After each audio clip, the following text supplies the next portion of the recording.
So growing up in Texas was a real interesting thing. It was fascinating, really. I grew up in Texas in the 80s and 90s without a lot of social capital, so to speak, right? And I grew up in a little rural community where, everybody kind of lived in that rural community, people kind of born there. Maybe they went off to war, came back, and they kind of lived their life in and around that rural community. And I don't guess there's anything wrong with that, for sure. I'm not going to say that there's anything wrong with that. But I left here pretty young as a teenager, like a lot of us do, and went out into the world. And I knew that the world was something that I wanted to see and something that I wanted to experience. But I realized that when I got out into the world, there were a lot of things that I just didn't know a lot about. At first, I'll tell you, growing up in rural Texas, in the 1980s and 1990s, I didn't know a lot about art. I didn't know a lot about culture. I didn't know a lot about people in general. Growing up in this very rural setting like I did, I'd never been around for my entire life up until this point, had never been around African Americans, never. I think there was one African American family in our town, in our community at the time. And I still don't know if there's all that many, even though it's only marginally bigger today. It's not an incredibly diverse place. But I will tell you, I didn't know the first time I encountered African American people. I didn't know how to react. I didn't know how to blend in with that culture. I didn't know how to connect with the culture. And these were guys from Houston, my own state. And they're because nobody had taught me that. Luckily, I had blended in pretty well, or fell in with a really decent group of people who kind of realized that, he's just a dumb country boy from the rural areas, from the cornfields, right? And they were great. Some of my greatest friends to this day. And so then I went on out and about, and then I realized, I had never met a Jew. I'd never met a Jewish person. I'd never met a Muslim. All I knew was the whites and Hispanics. I grew up speaking Spanish, and that was my world. I never was around Asians. I didn't know anybody. And there wasn't nobody there to really teach us about that either. And there wasn't anybody there to show us that, in order to get along in this world and to get by in this world outside of this little rural community, you were going to have to work with different cultures, and you were going to have to work with different people. It took me a long time to adjust and to adapt. And luckily, I was in Houston, and I fell in with a very diverse group of people. And that diversity taught me what I didn't know. It offered me that social capital, at a pretty young age, to where I could still relate. I could still connect, and I could still be taught. My mind was not totally shut to this idea of learning new things. It goes right down, going back to growing up in South Texas at the time. Little town I grew up in, I was white, right? The little wasp, if you will, a white Anglo-Saxon Protestant kid, And,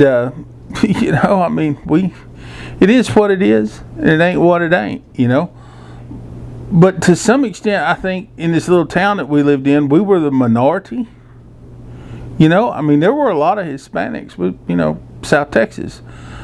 A lot of Tex-Mex folks. a lot of Latinos, a lot of Hispanic people, and you just kind of grew up, in that culture, eating menudo and pozole and tacos and, carrito and, different things like that. You grew up in that world, right? And it kind of became you. And that's okay, but then when I got out into the world, I started realizing, I had falafel for the first time. I had, dolmas for the first time. I had, different cultural experience other than just my tacos and enchiladas and brisket and, carne asada and stuff like that, right? And that was a good thing. And it taught me a lot. Those experiences taught me a lot. Those real world experiences. And they're experiences that I'm really grateful for to this day. Yeah, so I grew up in Floresville, Texas. Spent about half the time in Floresville and half the time in Corpus with my grandmother and grandpa, especially during my early years. My sister was born with some issues, some medical issues and developmental issues and stuff like that. So probably, in my early years, I spent them in Corpus Christi, with my mamaw, who just recently passed away in September, and my grandfather, who passed away in 1985. Yeah, oil and gas for sure was a big part of it. Farming, ranching, big part of life growing up down here in rural Texas. And when I left here, I didn't realize. I saw this. There was a term that I learned pretty early in my life outside of the small town, was country ignorant. To some extent, country folks are pretty smart people, but I never heard the term country ignorant before.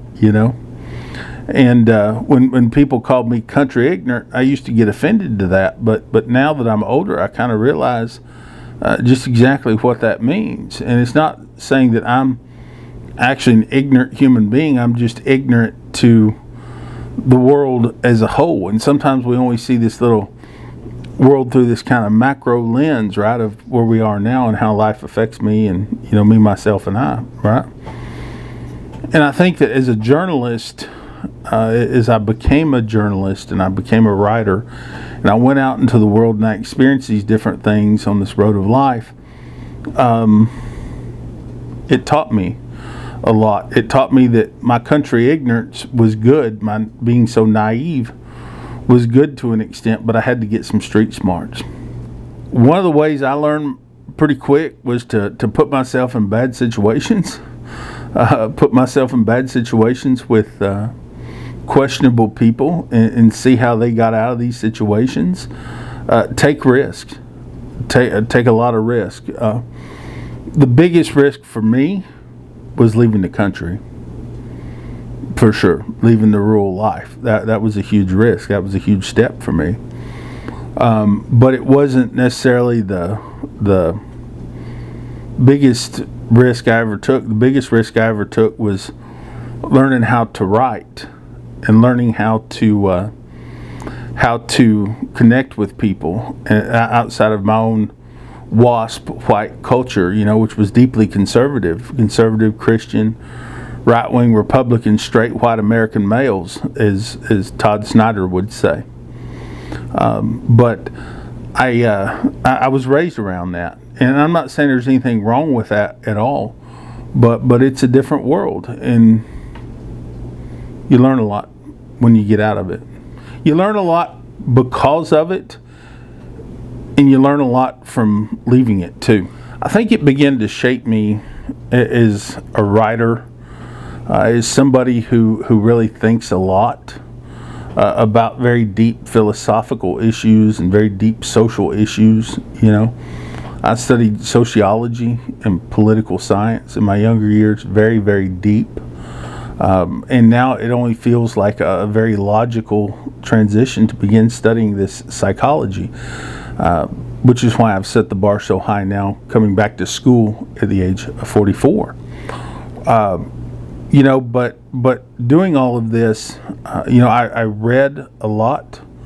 I read a lot of Hunter Thompson. I read a lot of William Buckley. Strangely enough, a lot of conservative people. I read a lot of didn't read a lot of religious books other than the Bible. Didn't read that a lot. I did read the Quran. I read the Torah years later. The Gulag Archipelago was a really big book of mine that I read pretty young. Dostoevsky was another one that I read a lot. I picked up a lot of books from like Piaget. I studied Piagetian psychology and the English-Romania experiment, which in one of my academic writings, I connected that to life in rural America. And you know, there's a lot of similarities there.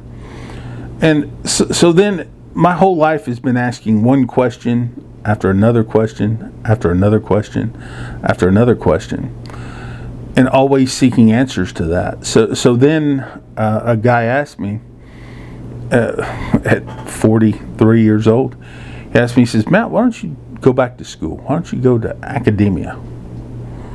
I said, well, I don't want to do all this. I don't want to do all this, have no interest in it. He says, you know, I think that if you get a little more clarity, you can begin to apply this. And you can do the same thing as a journalist, but in the academic setting. You're always searching for answers. You're always writing about things. And now as a journalist and somebody who's a writer, I find it very difficult to write the academic style because I've developed a writing style that's unique to me. And so that's one of the hurdles that I've working to overcome, I should say. You know, working long hours, deadlines, I'm certainly used to it. And all of those things having those habits developed. Older, more mature, the experiences, all of this, I think positions me in a lot better situation today than it would have 20 years ago. So I'm really thankful and I'm really glad for my life growing up in rural Texas. In some ways, I'm very glad that I didn't have the social capital and that I had to develop it a little bit later in life. I'm glad I had those experiences of growing up in the First Baptist Church and growing up in a very conservative Christian right-wing home, you know, which wasn't a bad thing. But I'm also very glad that I got out of it and started thinking a little bit more broad for myself. And people ask me, they say, well, are you a conservative? Are you a liberal? And I say, you know what? Life has taught me to be a fiscal conservative and a social liberal, social moderate. I don't know if that makes any sense to a lot of people, especially newcomers to politics.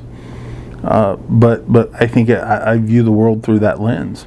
So growing up in Texas taught me a lot. Rural Texas taught me a lot. I think it gave me a work ethic. It gave me values. It made me curious about the world around me. And it made me very aware of the things that I don't know. And that led me to going out and finding the answers to the things that I didn't know and getting the experience of the things that I never got to experience. I'm very grateful for that.